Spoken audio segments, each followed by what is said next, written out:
Hi, everybody. Welcome back. We are here for another one of your questions about work. And it is really fun for me when we get to cross domains and figure out what are the things that come from areas outside of the technology world or outside of the business world, that where you might actually be able to apply the same principles. And so for those of you who are here for the first time, I'm Roy. I'm a startup investor in the future work, and I'm here with Danny, who I've known for longer than I think either of us will admit right now. I've known him through several iterations of glasses and facial hair. He's known me through several iterations of head hair. And Danny now runs and has for a couple of years a nonprofit called Transportation Alternatives. That's an advocacy organization trying to make change in the way that transit happens within cities. He did some of that work in California. Now he's doing it in New York. Danny, I'll let you say more about it. But the question today is, you're engaged in your work in this quest to get people to think differently about an everyday issue. And in so many things in organizational life, we're trying to get somebody to think differently, buy a product from us or take a job we want them to take. And people try different things out. They try optimism, they try fear. And so the question today is hope or fear when you're trying to convince somebody to do something. And any and all context welcome. And I am just excited that you're here. Thanks, Roy. It's great to be here, and it's wonderful to reconnect. I think really that, fear is the outcome of hope poorly implemented or maybe implemented by government bureaucracy. And so much of the work that we do as activists is holding on to this big idea of what's possible. And at least in the New York perspective, it's a really simple one. And I think it's a simple one globally, which is streets should be built for people, not vehicles, and not, especially huge or, bigger, now 9,000-pound GMC Hummers or whatever AV SUV you want to talk about. But in order to get there, which is this big, hopeful, wonderful vision where, in a place like New York, our streets don't have to be covered in garbage and you can cross the street without fear of getting run over. So hope is that big vision. The failure to implement it is actually where the fear piece comes in, where 30% of New Yorkers, according to recent polling we did, have been victims of traffic violence, or 70% of people know somebody who's been a victim of traffic violence. So these like a car running into them or a bike hitting them or something like that. Yeah. So this is, they've been in a car crash. They've been a victim of a car crash. So those are the things that, a politician will get up and maybe talk about a more equitable city, more sustainable city.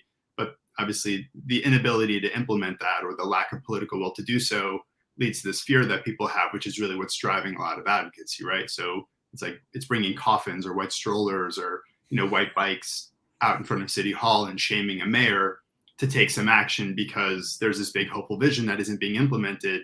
And this is the tragic reality of it that, And so how do those two work together? Because you definitely see people, we've seen people in public life, but also business leaders who primarily sell via fear of what may happen. And then you've seen people who do sell via hope.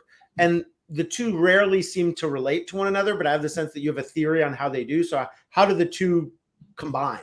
Yeah, well, I think for us, the way it plays out is in some ways we have, we have the privilege of working with a group called Families for Safe Streets, who are, people who've lost loved ones or been injured in traffic violence. It's what we call, traffic crashes. So this is the outcome of failure. This is really the fear base. And they don't go in saying you will be killed. They go in and share their experience and talk about how it translates to other people. All of that needs to ladder up to this big hopeful vision. So, right now we're talking about 25 by 25 and how our next mayor needs to give 25% of street space back by 2025. And the failure to do so leads to all of these challenges. So, in New York, healthcare workers have the longest commute time in New York, or, we have some of the highest rates of asthma, especially in places like the Bronx, or, we can go on and on with these statistics, but, these statistics aren't moving people. Like there's no data or report like, sure. It's what is the Stalin thing? Like one death is a tragedy and 1 million is a statistic kind of a thing. But so I guess what I'm hearing you say is that the impact of getting it wrong told through these stories of individuals is the thing that captures somebody's imagination, their attention, their desire to do something. And then the hope comes from the practical solve of what it is that could be done differently. Is that kind of the way to think about how the two interplay? Yeah, a mentor of mine when I was first starting, he said, as we were sort of sitting down and I was thinking about the organization, he said, if you want to be pitching donors, he was a chef, and he said, look, you want to think about it like like one of those cooking pages. You want to share with them that amazing image of the dish is done and there's that whole table set up and you're like, I want that. I want to eat there. I want to eat that. I can experience that with all my senses. Feel that. I can imagine it. Yeah, all of that. Like, they don't care about the ingredients and they don't care, okay, this type of food or that. That's what they want. That's sort of the big hopeful piece. That's a lot more challenging when you're selling that vision, when these little pieces happen, because I don't mean the fear-based pieces happen because you never want that to take away from the image. You don't want people to get scared of eating or scared of going to that restaurant or scared of using cumin. And I think that's this really difficult balance that advocates face, especially us. And, last week was a really good example. Tragically, a 3-month-old was killed in a stroller on a sidewalk in Clinton Hill. Oh my gosh. So we started ramping up. We're going to hit the mayor. We're going to shame the mayor. We're going to put ghost strollers outside. The mayor then decides that he wants to fast track the opening of the bike lane on the Brooklyn Bridge, which was a multi-decade campaign that we had run. So now we're basically navigating. In the morning, we have ghost strollers and we're talking about death. Now we have to make a quick transition and stand, fortunately the mayor didn't show up. So it was us and the DOT commissioner talking about hope. And this is a great set of, this is a great outcome and the city needs to do more. And then we go back to another rally that's centered on death. So for us, it was a really difficult moment because we don't want the things that need to move elected officials to stop people from actually cycling or to stop. Yeah, for sure. But those are the things that need to move elected. So for us, we are always talking about that recipe, right? I mean, that vision of the meal. I got it. The city that you could have and hear all the ways that it's failing you. And when these moments happen, we try to center them around individuals, have people tell stories, have them ladder up to what this bigger vision should be, but also to add some stages. Like, here's what the mayor could be doing now. Here's what he could be doing now. Well, and that's to me, that's the difficult practice of very good solution engineering is you're offering things at varying degrees of ease and varying degrees of how long they might take, et cetera. And I think the other thing I hear you saying, and look, of course, in the context of life and death, which is not a normal organizational context, most organizations don't deal with life and death issues. It sounds just emotionally grueling to move back and forth. And I know so many activists face that in labor organizing and economic justice and racial work. And I mean, name your area, they face these kinds of issues. The thing I also hear you saying is that when it comes to fear, a little bit goes a long way. Meaning that you evoke so much emotion with these stories that a lot of the attention is on what you can do going, to address and heal and make people feel confident and positive. And I think that's so true. I mean, to me, the failure mode of fear is when it becomes a one-note operation where every time that person shows up, no matter how well you did, right, no matter what's happening, they're just going to punch you in the face. And then you just don't want to engage with them. And also you turn off, you stop thinking about it. Yeah. I mean, there's a bit of that kind of Marshall Gansey, me, us now. So there's a college teacher. So there's a great elected official out of South Brooklyn named Andrew Gennardis, senator, and every time he's at an event, he's an incredible spokesperson and advocate for these issues.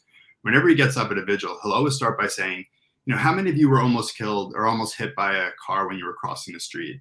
And just sort of centering the tragedy with people's experience and then sort of digging into action and then hope. So I think it's a way to take these issues and even to bring in the fear, but to have it be immediately solutions oriented. And in our case, solutions are about yelling, right? It's about sort of finding the pressure points and pushing our elected officials to do what we believe is right, which is, to not have traffic violence be the leading cause of death for children around the world. I mean, I don't know what's the other side of that issue, but I think it's about, how you can connect with people's fear, whether they understand it or not, whether they believe it's rational or not, seeing that it actually is an issue. Like in New York, there shouldn't be trash on every single corner, no matter where you live.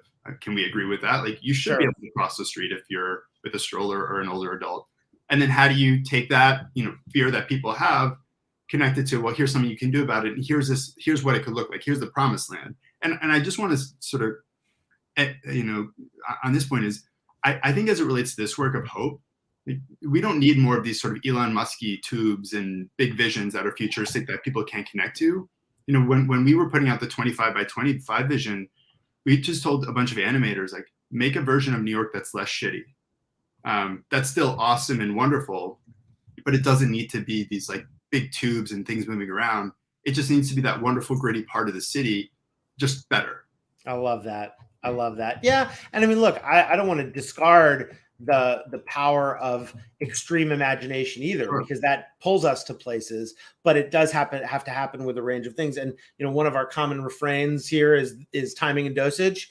And what I'm really hearing is it's a trade craft of timing and dosage, of, you know, providing the right level of solution at the right time in the right way. And then your point around fear, not all fear is created equal, but the kind of fear that connects us by making us all feel the shared experience of it is a really powerful one. It makes me think of advocacy in the context of what became the marriage equality movement, which when it was the gay marriage movement was about like, oh, that's for if you were straight, you know, it's like that's for somebody else. Mm-hmm. But marriage equality was, well, no, everybody should share in the same ability to do this. And a lot of the messaging was around people who had somebody gay in their extended family. And, you know, so it is not just about selling on fear, but selling on the shared experience of fear. That seems like one of these things that seems really, really powerful. I also don't mean to, you know, to flatten the seriousness of the issues by comparing them across domains, like somebody selling a product versus, you know, preventing kids from getting killed, because I think there are real fears and then there's manufactured fear, and the two have to be treated differently. Yeah. Yeah. And I think that it all ends up coming back to who the audience is, right? So, you know, people often ask, like, why are cyclists so angry? And they don't start angry. I mean, I'm raising of course. Bike now. Of course, it's not like angry people tend to ride bikes. Right. It's like, you know, by the time you're going to get hit and maybe lose your life, you know, all that stuff. It reminds me, one of my mentors who passed away sadly a few years ago, a guy named Jay Kriegel, who was a New York political legend for a long time. He just kept saying it's about them. Every time you have something you're trying to persuade, it's not about you. It's not about you and what you think is the right thing. It's about them. And that does tie to the Marshall Gans, you know, me, us, now, kind of a framework. And I think it's a really powerful one. Anything else you want to leave folks with before we wrap? Check out the 25 by 25 website for folks who are out there, because the animations are there. Maybe we'll link to it here. And Danny, it's fun to just get to do this. And, you know, for those of you who are watching for the first time, the reason we say this is not advice is nobody's telling, actually, there was no prescription here. It was about an exploration of the experience of one advocate and activist to be able to provide us with a basis for making our own choices. And if folks out there have other questions or guests they want to see or feedback, we can be found on the internet, and to be continued.